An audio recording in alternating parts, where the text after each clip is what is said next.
মৃত্যু একটি শরীরের পরিবর্তন মাত্র। যাই তত্ত্ব হোক না কেন, সেই তত্ত্বের সাথে মিলে যায়।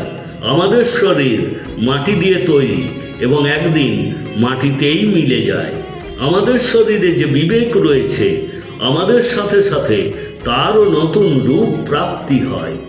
আমাদের শরীরই জগৎ, যা সব সময় জাগ্রত থাকে, বেঁচে থাকলেও জাগ্রত থাকে, মৃত্যু হলেও জাগ্রত থাকে। আত্মা বা বিবেকের কখনো মৃত্যু হয় না। যে মহাকাশ থেকে আমরা আসি, সেই মহাকাশেই ফিরে যায়, আবার আমরা ফিরে আসি। এই চক্র চলতেই থাকে।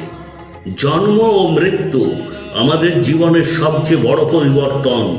মানুষের জীবনও এইভাবেই তৈরি হয়, যেভাবে তাঁতে সেলাইয়ের মাধ্যমে কাপড় তৈরি হয়।